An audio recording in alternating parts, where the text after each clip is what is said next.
Hello नमस्कार सुस्वागतम साथियों। तो आप सभी का स्वागत है आपके अपने चैनल RBSC इंड्यूस क्लासेस में। देखिए साथियों, हमने मैथ में पिछले वीडियो में चैप्टर 18 जो कि आपकी प्रायिकता का है उसको जो हमने स्टार्ट कर लिया है। और प्रायिकता के जो बेस होती है, बेसिक जो बातें हैं उनको हमने डिस्कस कर लिया है। साथ ही साथ एक टॉपिक हमने डिस्कस किया था जो कि था हमारे पासे के ऊपर। जो पासे के ऊपर जितने भी सवाल जो है वो बन सकते हैं ना, उन सभी सवालों को हमने पिछले वीडियो में डिस्कस कर लिया है।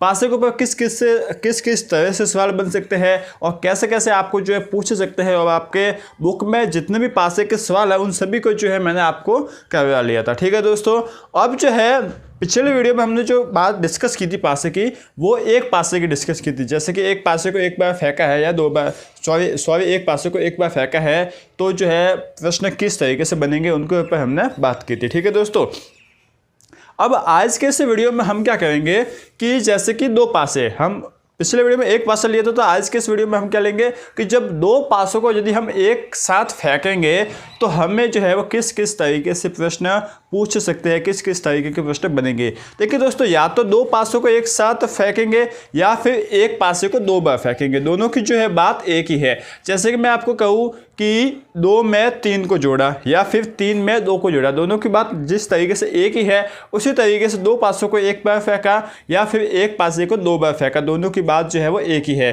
तो इन दोनों के ऊपर किस तरीके के प्रश्न बन सकते हैं उसके बारे में जो है आज हम अभी इस वीडियो में डिस्कस करेंगे। ठीक है दोस्तों, और सबसे मेन बात मैं आपको बता लूँ कि जो हम पासे के बारे में बात कर रहे हैं वो पासा होता क्या है वो आपको पता चलना चाहिए। जैसे कि मैंने आपको पिछले वीडियो में वैसे तो बता लिया था कि पासा क्या है, लेकिन यहाँ पर भी बता लेता हूँ यदि कोई मेरे भाई नए हैं तो। देखिए दोस्तों, पासा जो है, आपने लॉकडाउन में लूडो गेम तो बहुत ही खेला होगा। तो उस लूडो गेम में जो एक बटन होता है जिसको हम दबाते हैं तो जो है नंबर चेंज होते रहते हैं, तो वो जो है एक तरीके का क्या है, पासा जो घूम के आता है ना, वो पासा है। ठीक है दोस्तों, तो इसी तरीके का जो है एक वास्तविक पासा भी होता है, वो उससे जो है हम क्या बोलते हैं, पासा बोलते हैं। ठीक है दोस्तों, तो पासा जो है बेसिकली आपको समझ में आ चुका होगा कि होता क्या है।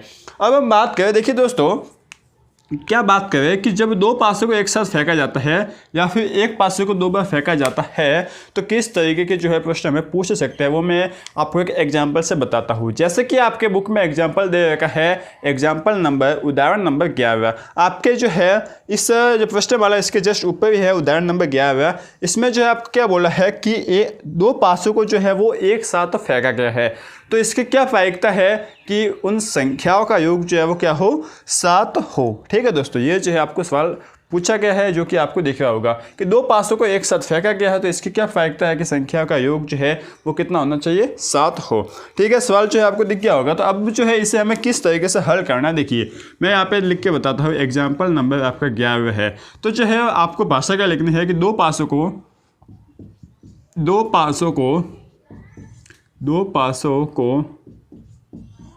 एक साथ फेंकने पर कुल परिणाम। ठीक है दोस्तों, कि जब दो पासों को हम एक साथ फेंकेंगे तो कुल परिणाम हमारे कितने होंगे। जैसे कि हम एक पासे को जो है एक बार फेंकते थे तो हमारे पास कुल परिणाम जो है वो 6 आते थे। कौन कौन से आते थे, 1 2 3 4 5 और 6, ऐसे जो है कुल परिणाम 6 आते थे। अब यहाँ पे जो है वो कुल परिणाम कितना आएंगे, तो कुल परिणाम के लिए जो है देखिए दोस्तों, एक पासे को फेंकने पर कुल परिणाम आते हैं 6। तो जब हम दो पासों को फेंकते हैं ना तो कुल परिणाम आता है 6 × 6 36। ठीक है दोस्तों, अब ये 36 कैसे आते हैं, क्या क्या परिणाम जो है वो आते हैं, वो मैं जो आपको यहाँ पे करके दिखाता। देखिए दोस्तों, आपने जो है क्या करना है, एक टेबल बनानी है। ठीक है दोस्तों, जिसे हम सारणी कहते हैं। तो ये टेबल हम बना लेते हैं। यहाँ पे देखिए 5 6 और 7, यह जो है आपने एक सारणी बना ली है। अब यहाँ पर जो है आपको क्या लिखना है, देखिए यहाँ से आप बनाइए 2 3 4 5 और 6, ये जो है आपने लिख ली। अब यहाँ पे आप लिखिए, देखिए 1 2 3 4 5 और 6। यहाँ पर भी लिख लीजिए 1 2 3 4 5, और यहाँ पर भी जो है आप लिखिए देखिए दोस्तों, इस तरीके से जो है आपको एक सारणी बनानी है। अब ये सारणी जो है आपको सवाल में ही बनानी है, जब आप सवाल का उत्तर लिखते हैं ना वहीं पे बनानी है। ठीक है दोस्तों, इस तरीके से जो है आपको सारणी बनानी है। अब देखिए सारणी से एक फ़ायदा और भी हो जाएगा कि सवाल जो है उसका उत्तर थोड़ा लंबा भी हो जाएगा, तो आपको जो है ज़्यादा नंबर में आ जाएगा, तो वो भी फ़ायदा आपको मिलेगा। अब जो है आपको यहाँ पे क्या करना है, देखिए दोस्तों, ये जो है एक पासे में 6 अंक है, 1 2 3 4 5 6, और दूसरे पासे में भी 6 अंक है। अब जब हमने दो पासों को एक साथ उछाला ना, दो पासों को एक साथ उछाला, तो देखिए क्या क्या परिणाम हो सकता है। 1,1 आ सकता है, 1,2 आ सकता है, 1,3 आ सकता है, इसके बाद 1,4 आ सकता है। इसी तरीके से जो है हमारा चलेगा। ठीक है दोस्तों, ये जो है 1 आगे, इसके बाद 2 से हम लाइन शुरू की तो 2,1 आ सकता है, 2,2 आ सकता है, 2,3 आ सकता है। इसी तरीके से जो है हमारा पूरा ये लाइन पूरी होगी। ठीक है, ये हमने लिख ली। अब इसके बाद देखिए 3 से 3,1, 3, जो है 2 आ सकता है। मैं ये पूरा बना लेता हूँ, इसके बाद जो है वीडियो आप देखिए।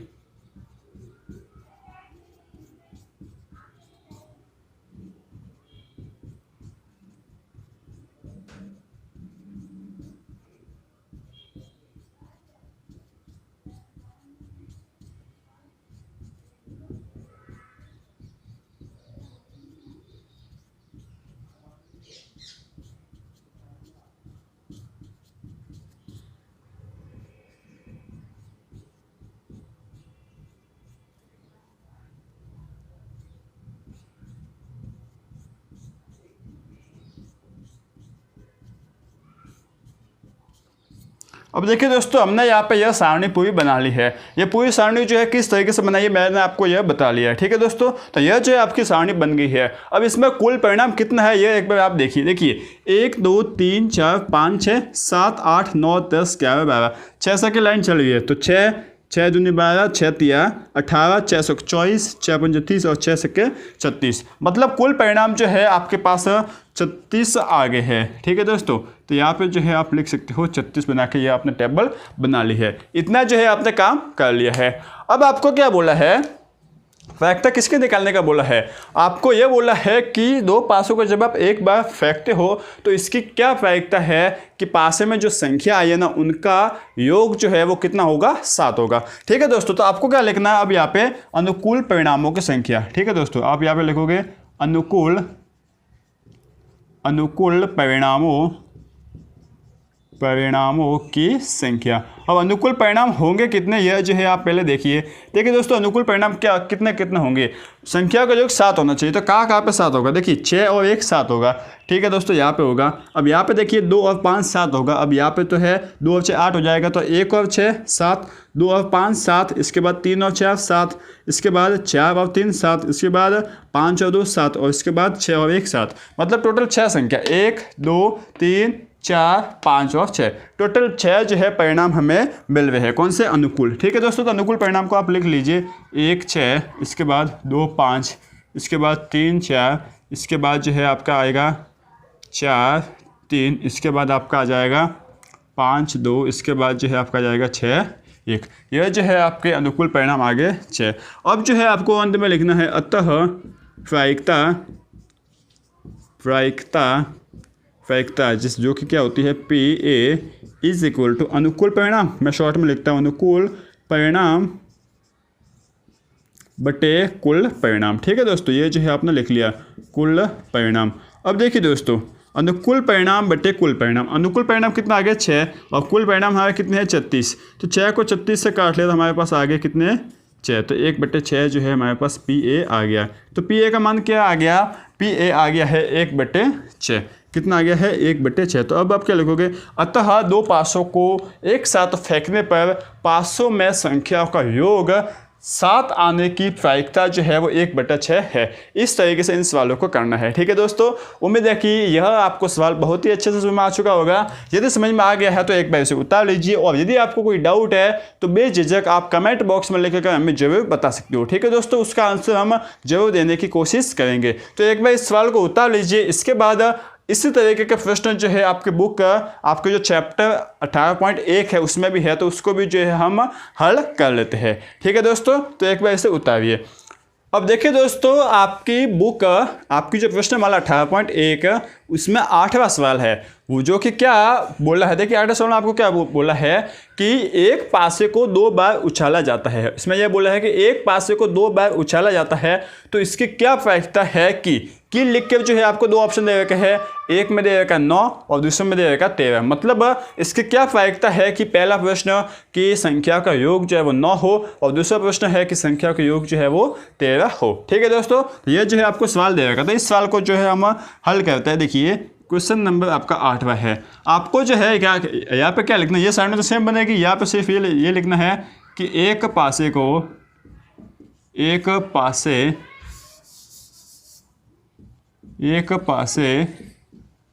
2 बार उछालने पर कुल परिणाम। ठीक है दोस्तों, यह जो है आपको लिखना पड़ेगा कुल परिणाम। तो एक पासे को जब आपने 2 बार उछाला तो कुल परिणाम तो 36 ही होने वाले हैं। अब आपको जो है यहाँ पे सवाल नंबर पहला जो है ये लिख के करना है, ये आपका सवाल नंबर पहला। सवाल नंबर पहला क्या है कि संख्या का योग जो है वो क्या हो, 9 हो। कितना हो, 9। तो अब जो है आपको क्या करना है, यहाँ पे लिखना है अनुकूल परिणामों की संख्या। यहाँ पे आप लिखोगे अनुकूल परिणामों की संख्या। अब अनुकूल परिणाम जो है वो कितने हैं, ये जो है आपको देखने हैं। देखिए दोस्तों, अनुकूल परिणाम किसके होने चाहिए, अनुकूल परिणाम का मतलब वो कौन कौन से परिणाम हैं जिनमें संख्या का योग जो है वो 9 हो। तो देखिए दोस्तों, इसमें सबसे लास्ट वाला यही सबसे मान ज़्यादा होगा पहले में, तो 1 और 6 7 हो गए, ये तो काम का नहीं है। 2 और 6 ये हो गया 8, ये भी काम का नहीं है। यहाँ पे जो है ये आपका 3 है, सॉरी दोस्तों यहाँ पे थोड़ा गलत लिख लिया, ये आपका 3 है। तो आपके 3 और 6 कितने हो गए, 9। तो ये जो है आपके 9 हो गए। इसके बाद 4 और 5 9। ठीक है दोस्तों, इसके बाद 5 और 4 9, इसके बाद 6 और 3 9। तो ये जो है आपके 1 2 3 और 4 ऑप्शन आपको मिल रहे हैं। कौन कौन से है देखिए दोस्तों, 3, 6 ये भी 9 हो गए, 4, 5 ये भी जो है आपके 9 हो जाएंगे, और 5, 4 ये भी 9 होंगे, और लास्ट में 6, 3 जो है ये भी 9 होंगे। तो ये जो है आपने लिख लिया, आपके पास अनुकूल परिणाम कितना आ गए, 4। ठीक है दोस्तों, ये जो है आपने लिख लिया। अब आपको क्या लिखना है कि प्रायिकता, चूँकि प्रायिकता PA बराबर अनुकूल परिणाम बटे कुल परिणाम। ठीक है दोस्तों, अनुकूल परिणाम बटे कुल परिणाम। अब अनुकूल परिणाम हमारे पास कितना आ गया है, 4, और कुल परिणाम कितने हैं, 36। तो 36 में 4 का भाग दिया, मतलब 36 को 4 से काटा तो हमारे पास आ गए 9। तो PA का मान हमें कितना मिला है, 1/9। इस तरीके से जो है हमें PA का मान मिल गया 1/9। अतः एक पासे को 2 बार उछालने पर संख्या का योग 9 आने की प्रायिकता जो है वो कितनी है, 1/9 है। ठीक है दोस्तों, तो यह है आपका इस 8वें सवाल का पहला भाग, मतलब 8वें प्रश्न का पहला प्रश्न। ठीक है दोस्तों, ये जो है आपका पहला प्रश्न हो गया। अब इसी के नीचे जो है आपको दूसरा प्रश्न करना पड़ेगा। तो देखिए इसी के नीचे जो है दूसरा प्रश्न क्या होगा, देखिए दूसरे प्रश्न में आपको बोल रखा है कि इसकी क्या प्रायिकता है कि संख्या का योग जो है वो कितना होगा, 13 होगा। तो संख्या का योग 13 किस कंडीशन में होगा, वो कौन सी संख्या होगी जिनको जोड़ने पर संख्या का योग 13 होगा। तो यहाँ पे हम देख लेते हैं, 1 और 6 को जोड़ो तो 7 आ जाएंगे, 2 और 8 को जोड़ो तो 2 और 6 को जोड़ो तो 8 आ जाएंगे, इसके बाद 3 और 6 को जोड़ा तो 9 आ जाएंगे, इसके बाद 4 और 6 को जोड़ो तो 10 आ जाएंगे, इसके बाद 5 और 6 को जोड़ो तो 11 आएंगे, और 6 और 6 को जोड़ो तो 12 आ जाएंगे। अब इस पूरी सारणी में इस 12 से मान कोई 12 से ज़्यादा मान कोई ऐसी कोई संख्या नहीं है जिनका मान 12 से ज़्यादा हो। इसका मतलब इस पूरी सारणी में ऐसी संख्या है ही नहीं जिनको जोड़ने पर जो मान है वो 13 आ सके। ठीक है दोस्तों, इसका मतलब अनुकूल परिणाम यहाँ पे कितने होंगे, 0। कितने होंगे अनुकूल परिणाम, 0। तो अब आप क्या लिखोगे, अतः प्रायिकता PA बराबर अनुकूल परिणाम बटे कुल परिणाम। ठीक है दोस्तों, ये जो है आपने लिख लिया। अब अनुकूल परिणाम हमें कितना मिल रहा है यहाँ पे, 0, और कुल परिणाम कितने, 36। तो जब आपने 0 में 36 का भाग दिया तो आपके पास जो है वो 0 ही आ गया। इसका मतलब ऐसी कोई संभावना है ही नहीं हमारी भाषा में बोले तो ऐसी कोई संभावना है ही नहीं कि जब हम एक पासे को 2 बार उछालेंगे तो संख्या का योग 13 हो। मतलब एक पासे को 2 बार उछालने पर संख्या का योग 13 आने की प्रायिकता 0 है। ये जो है आपको अंत में लिखना पड़ेगा। ठीक है दोस्तों, तो इस तरीके से इस 8वें सवाल को आपको करना है। ठीक है दोस्तों, पूरा सिस्टमैटिक जो है आपको चलते जाना है। ये जो टेबल आपको एक बार बनानी है, उसके बाद दोनों सवाल इसके नीचे जो है वो करते जाना है। ठीक है, तो यह है आपका 8वां सवाल इस प्रश्नमाला 18.1 का। तो अब जो है आपके पासे वाले जितने भी सवाल है वो यहाँ पे कंप्लीट होते हैं। अब पासे वाले एक जो सवाल है, आप इसमें से आपको कोई भी पूछ लेना तो अब आपको जो है कोई प्रॉब्लम होने वाली है नहीं। आपको जो है इसमें पूरा एकदम जीनियस बन जाने का है। ठीक है, तो ये आपके पासे वाले सवाल कंप्लीट हो गए। अब जो है हम नया टॉपिक स्टार्ट करते हैं जो कि है हमारा सिक्का। ठीक है दोस्तों, मतलब सिक्के वाले प्रश्न किस तरीके से हमें पूछ सकते हैं, सिक्के वाले प्रश्न भी होंगे। अब सिक्के वाले प्रश्नों को करने के भी एक बेस्ट ट्रिक है, उसको भी जो है हम यहाँ पे देखेंगे। अब देखिए दोस्तों, हम सिक्के वाले सवाल करते हैं। सिक्के वाले सवाल जो है हमें किस तरीके से पूछ सकते हैं उसके बारे में आप अब जो है हम डिस्कस करेंगे। देखिए दोस्तों, सिक्के वाले सवाल, जैसा कि सिक्के वाला एक सबसे सिंपल और सबसे पॉपुलर सवाल जो है आपने कर रखा होगा, जो कि क्या है कि एक सिक्के को एक बार उछालने पर चित्त या पट आने की प्रायिकता ज्ञात कीजिए। अब एक सिक्के को एक बार आप उछालोगे तो उसके कुल जो परिणाम है वो कितने होते हैं, हेड और टेल 2 ही होते हैं, तो कुल परिणाम 2 होते हैं। और अनुकूल परिणाम, यदि आपको हेड आने की प्रायिकता पूछे तो अनुकूल परिणाम 1 हो गया, तो आपकी प्रायिकता क्या हो जाएगी 1/2। और यदि आपको टेल आने की प्रायिकता बोला है तो आपका अनुकूल परिणाम भी 1 हो जाएगा, तो आपकी प्रायिकता भी जो है अब कितनी हो जाएगी 1/2। मतलब यह जो है आपका सिक्के वाला सवाल है, यह सबसे पॉपुलर है भी सबसे और सबसे इजी भी है। लेकिन कभी आपने ये सोचा है कि ये यहाँ पे तो हमने सिक्के को जो है वो एक सिक्के को एक बार उछाला है, तो कभी ऐसा हो जाए कि हम 2 सिक्के को एक बार उछाल ले या फिर एक सिक्के को 2 बार उछाल ले, तो उस कंडीशन में कुल परिणाम कितने होंगे। ठीक है दोस्तों, कुल परिणाम कितने होंगे और कौन कौन से होंगे। अब यदि एक सिक्के को 3 बार उछाल ले, ठीक है दोस्तों, एक सिक्के को 3 बार उछाल ले या फिर 3 सिक्के को एक बार उछाल ले, तो कुल परिणाम कितने होंगे और कौन कौन से होंगे।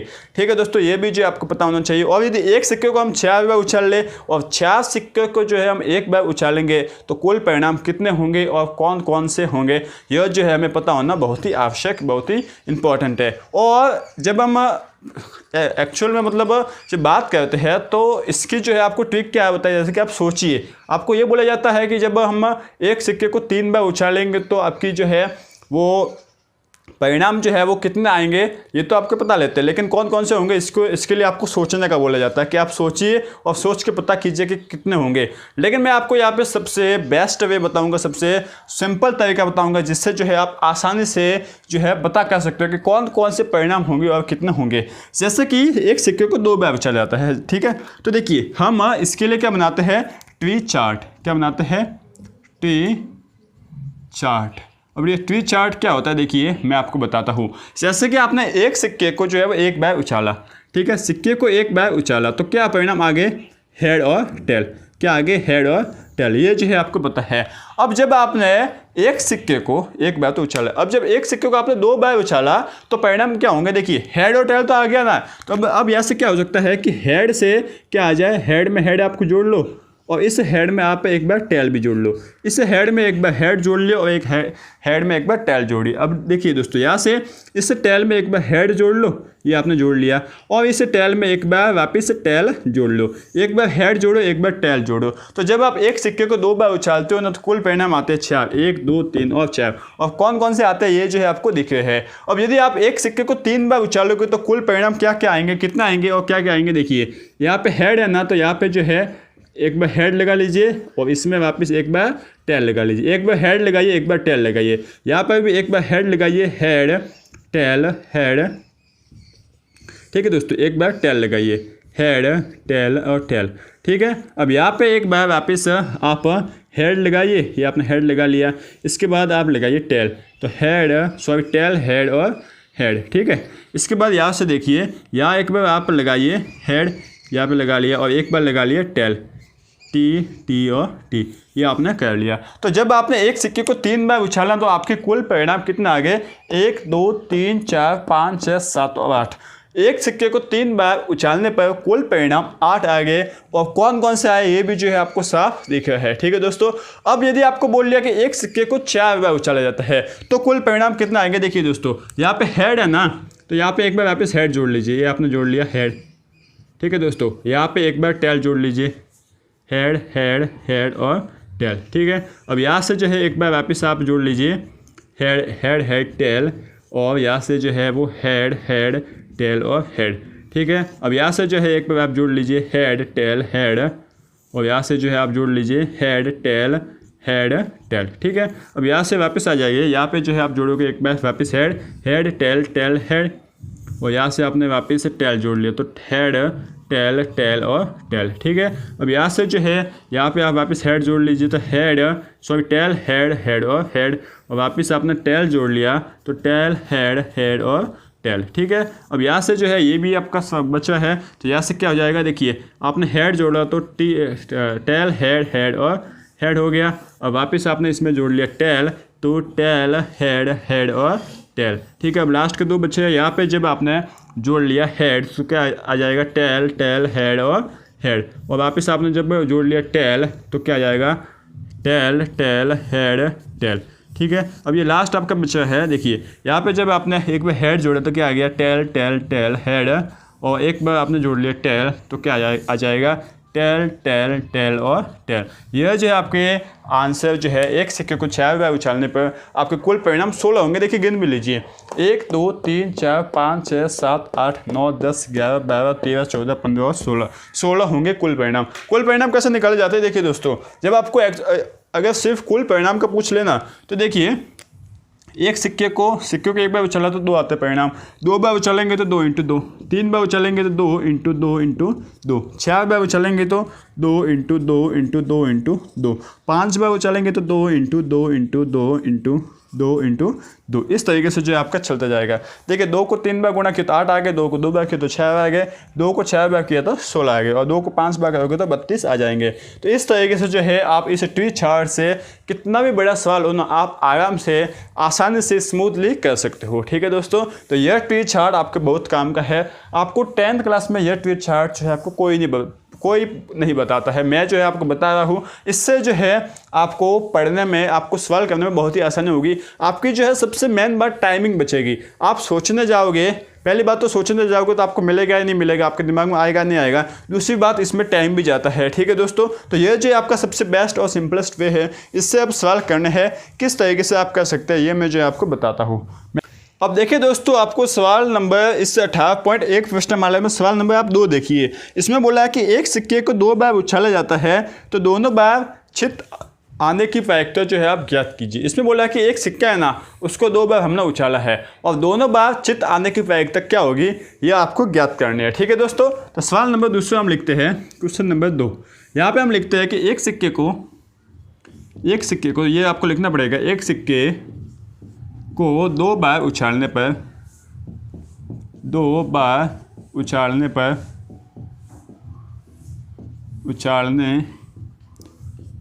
कुल परिणाम। ठीक है दोस्तों, यह जो है आपको लिखना पड़ेगा। अब कुल परिणाम कितने होंगे, देखिए दोस्तों, एक सिक्के को जब आपने 1 बार उछाला तो आपके पास आ गया हेड और टेल। अब जब आप इसे 2 बार उछालोगे तो आपके पास क्या जाएगा, एक बार हेड इसमें जोड़ लीजिए, ये जोड़ लिया, एक बार टेल जोड़ लिया तो हेड में टेल जोड़ लिया, इस बार इसमें एक बार हेड जोड़ लीजिए और एक बार जोड़ लीजिए टेल, ये आपने जोड़ लिया। ठीक है दोस्तों, तो एक सिक्के को जब आपने 2 बार उछाला तो आपके पास ये परिणाम आ गए है। अब जो है आपको क्या करना है, आपके पास कुल परिणाम जो है 4 आ गए। ठीक है दोस्तों, तो ये जो है आप यहाँ पे लिख लीजिए, कुल परिणामों की संख्या 4। अब जो है आपको बोला है, सवाल क्या बोला है कि एक सिक्के को 2 बार उछालने पर दोनों बार चित आए। देखिए चित का मतलब होता है हेड और पट का मतलब होता है टेल, तो दोनों बार चित आए इसकी क्या प्रायिकता है। तो हम लिखेंगे, देखिए अनुकूल परिणामों की संख्या, अनुकूल परिणामों की संख्या, ये जो है हम लिखेंगे कि अनुकूल परिणामों की संख्या जो है वो कितनी है। तो अनुकूल परिणाम क्या होगी, अनुकूल परिणाम में ये देखना है कि ऐसी कौन सी संख्या है, ऐसा कौन सा घटना है जिसमें जो है दोनों बार चित आया है। तो देखिए दोस्तों, यहाँ पर दोनों चित का मतलब दोनों बार हेड आया है, तो यहाँ पर दोनों बार हेड आ गया है, यहाँ पर एक ही बार हेड है, यहाँ पर भी एक ही बार हेड है, और यहाँ पर एक ही बार हेड नहीं है। इसका मतलब एक ही बार हेड, दोनों बार हेड आया जो है वो एक ही बार आया है, तो अनुकूल परिणाम 1 हो गया। बस तो आपका काम जो है वो हो गया। आप लिखोगे अतः, आप जो है लिख भी लीजिए इसे, क्या आ गया है, हेड हेड, ठीक है। अब जो है आप लिखोगे अतः प्रायिकता, क्या लिखोगे, प्रायिकता जो है क्या हो जाएगी, PA बराबर अनुकूल परिणाम बटे कुल परिणाम, ठीक है दोस्तों। ये जो है आपने लिख लिया। अब अनुकूल परिणाम में आपको कितना मिल रहा है, 1, और कुल परिणाम में 4, तो 1/4 जो है आपका PA आंसर हो गया। तो बस एक सिक्के को 2 बार उछालने पर दोनों बार चित आने की प्रायिकता 1/4 है। यह जो है आपको लिखना है, ठीक है दोस्तों। बहुत ही ईजी है, लगेगा। अब आपको सवाल जो है आराम से अब कर सकते हो। तो यह जो है आपका इस 18.1 प्रश्नमाला का दूसरा सवाल है, इसे आप कर लीजिए। और जो है अब हम आगे हल करते हैं और सवाल नंबर देखते हैं हम चौथा। सवाल नंबर 4 में जो है आपको बोला गया है कि एक सिक्के के लगातार 3 उछालों में एकांतरतः चित या पट आने की प्रायिकता ज्ञात कीजिए। अब इसमें जो है सिक्के को 3 बार उछाला है, ठीक है, और वह बोला है कि एकांतरतः चित या पट आने की प्रायिकता क्या होगी, यह जो है आपको ज्ञात करना है। तो हम जो है इसे मिटाते हैं। देखिए, इसे मिटा लिया, इसको मिटा लिया, और यहाँ पे 3 लिख लेंगे, ठीक है। तो देखिए, एक सिक्के की 3 उछालों, क्या लिखेंगे, 3 उछालों पर कुल परिणाम कितने होंगे। देखिए, 1 बार उछाला, 2 बार उछाला, अब हम 3 बार उछाल लेते हैं। तो यहाँ पे हेड में हेड जोड़ लिया, और 1 बार जोड़ लिया टेल, तो हेड हेड टेल, और 1 बार यहाँ पे हेड टेल, वापस हेड जोड़ लिया, और 1 बार जोड़ लिया टेल, तो हेड टेल और टेल। 1 बार आपने जोड़ लिया टेल हेड हेड, और 1 बार आपने जोड़ लिया टेल हेड और टेल। इसके बाद यहाँ पे आपने टेल टेल और हेड जोड़ लिया, और यहाँ पे जोड़ लिया आपने टेल टेल और टेल, ठीक है दोस्तों। तो ये जो है आपने, जब आपने एक सिक्के को 3 बार उछालो तो कुल परिणाम क्या होंगे और कितने होंगे, ये आपने निकाल लिया। अब आपको बोला है कि एकांतरतः चित या पट आने की प्रायिकता आप ज्ञात कीजिए। तो इसके लिए जो है आप लिखोगे अनुकूल, क्या लिखोगे आप, अनुकूल परिणामों की संख्या। अब अनुकूल परिणामों की संख्या जो है वो कितनी है, यह आपको देखनी है, ठीक है। अब अनुकूल परिणाम में क्या है कि एकांतरतः चित या पट कितनी बार आए हैं। एकांतरतः मतलब एक के बाद एक, ठीक है। जैसे कि एक बार हेड आया तो दूसरी बार टेल आना चाहिए, तो तीसरी बार वापस हेड, चौथी बार वापस टेल, इस तरीके से, ठीक है दोस्तों। यदि एक बार टेल आया तो दूसरी बार हेड आ जाएगा, तो तीसरी बार टेल, तो चौथी बार वापस हेड, इस तरीके से जो आपका चलता जाएगा, ठीक है। तो यहाँ से देखिए दोस्तों, पहली बार हेड, दूसरी बार टेल आना चाहिए, तो ये पहले तो होगा नहीं। पहली बार हेड, दूसरी बार टेल आना चाहिए, तो ये भी जो है वो होने वाला है नहीं। यहाँ पे देखिए, पहली बार हेड, दूसरी बार टेल और तीसरी बार भी हेड, मतलब ये जो है यहाँ पे एकांतरतः चित या पट आए है, तो इसे जो हम लिख लेते हैं, क्या है, हेड टेल और हेड, ठीक है। ये एक आपने लिख लिया। इसके बाद देखिए, पहली बार हेड, दूसरी बार टेल, तो तीसरी बार जो है हेड आना चाहिए, तो हेड यहाँ पे आया नहीं है, ये भी कट हो गया। पहली बार टेल, दूसरी बार हेड, तीसरी बार जो है वहाँ पे टेल आना चाहिए, लेकिन हेड आ गया, ये भी नहीं होगा। पहली बार टेल, दूसरी बार हेड और तीसरी बार टेल, ये जो है एकांतरतः हमारा काम बन रहा है, तो टेल हेड और टेल, ये आपका हो गया। इसके बाद पहली और दूसरी, देखिए पहली बार टेल तो दूसरी बार भी टेल आया, तो ये आपका होगा नहीं। यहाँ पर भी पहली बार टेल और दूसरी बार टेल, तो ये भी जो आपका होगा नहीं। मतलब अनुकूल परिणामों की संख्या जो है वो 2 ही है, ये आपने लिख लिया। अतः अब आप क्या लिखोगे, अतः प्रायिकता PA बराबर अनुकूल परिणाम, ठीक है दोस्तों। क्या है, अनुकूल परिणाम बटे कुल परिणाम। अब देखिए दोस्तों, अनुकूल परिणाम हमें कितने मिले, यहाँ से अनुकूल परिणाम मिले 2, और कुल परिणाम हमें मिले हैं कितने। देखिए कुल परिणाम कितने, 1 2 3 4 5 6 7 और 8 है, तो 8 हम यहाँ पे लिख लेंगे। तो अनुकूल परिणाम हमें, कुल परिणाम हमें मिले हैं 8। तो यहाँ से जो है PA का मान कितना हो जाएगा, 2/8। 2/8 कितना होता है, 1/4, ठीक है दोस्तों। ये आपका काम हो गया। इस तरीके से जो है आपके इस PA का मान जो है वो आ जाएगा। यहाँ से भी जो है वो 1/6 मान आ रहा है। तो ये आपके जो आपका चौथा सवाल है उसका मान है। चौथे सवाल में जो है आपको बोला था कि एक सिक्के को 3 बार उछालने पर जो है वो एकांतरतः चित्त या पट आने की प्रायिकता जो है वो कितनी है, 1/4 है। ये लास्ट में आपको भाषा लिखनी पड़ेगी। तो ये आपने भाषा लिख के सवाल को कर लिया है। आपको जो है उम्मीद है कि अच्छे से समझ में आ चुका होगा। यदि आ गया तो एक बार लिख लीजिए, और यदि कोई डाउट है तो प्लीज़ कमेंट बॉक्स में लिख कर जरूर बताइए, हम उसका आंसर देने की पूरी कोशिश करेंगे। ठीक है दोस्तों, हम यहाँ पे आपके लिए है, और बस आपको जो है हमारे चैनल को सब्सक्राइब करना है। अब देखिए दोस्तों, थोड़ा आगे बढ़ते हैं, एक बार उतारिए। इसके बाद एक और क्वेश्चन हल करते हैं। इसमें जो है इस बार आपका यह सवाल नंबर है 7वां। ठीक है, सवाल नंबर 7वें में जो है आपको क्या बोला है कि दो सिक्कों को एक बार उछालने पर, दो सिक्कों को एक बार उछालने पर अधिक से अधिक एक पट आने की प्रायिकता ज्ञात कीजिए। अब इस बार दो सिक्कों को एक साथ उछाला है। ठीक है, इसका मतलब दो सिक्कों को एक बार उछालो, एक सिक्के को 2 बार उछालो, दोनों की बात तो एक ही है ना। ठीक है दोस्तों, अब देखिए हल करते हैं हम सवाल को। तो इस तरीके से आपको समझना है, आपको जो है थोड़ा थोड़ा दिमाग लगा के जो है इन सवालों को करना है। यदि आपके एक बार दिमाग में ये सवाल बैठ गए ना, तो जो है आपको अगली बार जब आप रिवाइज करोगे, क्योंकि टाइम इस बार कम है, तो अगली बार जब आप रिवाइज करोगे ना, तो जो है आप फटाफट इनको कर सकते हो। ये जो हम मिटा देते हैं, इतना जो है ये अब इस हमारे काम का नहीं है, इसका जो है मेरे पास कोई काम नहीं है। तो एक सिक्को जो है, देखिए दोस्तों क्या लिखना है आपको इससे 7वें सवाल में क्या बोल रखा है कि जब आप दो सिक्के को, क्या लिखोगे, दो सिक्कों को एक साथ उछालने पर। ठीक है दोस्तों, दो सिक्के को एक साथ उछालने पर कुल परिणाम जो है उसमें कोई चेंज आएगा नहीं। दो सिक्कों को एक साथ उछालो, जो एक सिक्के को 2 बार उछालो, कुल परिणाम तो 4 ही होंगे, तो जो आपने लिख ली है। ठीक है दोस्तों, अब आपको बोला है कि अधिक से अधिक एक बार पट आने की प्रायिकता आप ज्ञात कीजिए। तो इसके लिए जो है हम क्या कहेंगे, अनुकूल परिणामों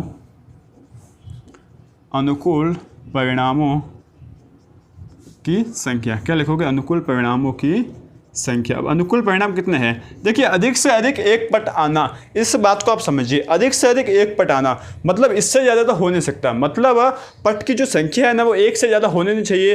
1 से कम होगी तो चलेगी, 1 से कम 0 होगा तो चलेगा, और 1 होगा तो भी चलेगा, 1 से ज़्यादा नहीं होना चाहिए। तो 1 से कम, देखिए दोस्तों यहाँ पे हेड और हेड है, मतलब चित्त और चित्त है, यहाँ पे पट नहीं है, लेकिन वो चलेगा। ठीक है दोस्तों, तो पहला परिणाम तो ये।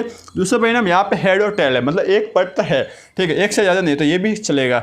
दूसरे में देखिए हेड और टेल, मतलब चित्त और एक पट है और एक चित्त है, मतलब यहाँ पर भी एक पट है, 1 से ज़्यादा नहीं है, तो ये भी जो है आपका परिणाम चलेगा। अब ये यहाँ पे देखिए दोस्तों, एक पट यहाँ पे जो है दोनों पट है, मतलब हमें वो दोनों पट है, इसका मतलब क्या है, हमें सिर्फ बोला है कि एक पट होना चाहिए, 1 से ज़्यादा नहीं होना चाहिए, लेकिन यहाँ पे 2 पट है, तो ये जो है हम लेंगे नहीं। तो हमारे पास 3 परिणाम मिल रहे हैं। कौन कौन से है, हेड मतलब चित्त पट, और पट चित्त, ये जो है आपके 3 परिणाम मिल रहे हैं। ठीक है दोस्तों, ये जो आपको बात समझ में आ रही है कि अधिक से अधिक एक पट का मतलब है कि एक पट जो है वो एक पट से ज़्यादा नहीं होनी चाहिए, 1 से कम होगा तो चलेगा। तो 1 से कम वाला इसलिए हमने ये ले लिया। ज़्यादातर बच्चे क्या गलती करते हैं कि इन 2 को ले लेते हैं, इसको लेते नहीं है। ठीक है दोस्तों, लेकिन ये आपको नहीं करना है। एक अधिक से अधिक एक पट का मतलब क्या है कि अधिक से अधिक 1 भी हो सकता है और 0 भी हो सकता है। ये तो मैंने बोला कि 0 होना नहीं चाहिए, तो हम 0 को भी लेंगे। ये बात जो है आपको ध्यान में रखनी है। तो अब जो है हम क्या लिखेंगे, अतः प्रायिकता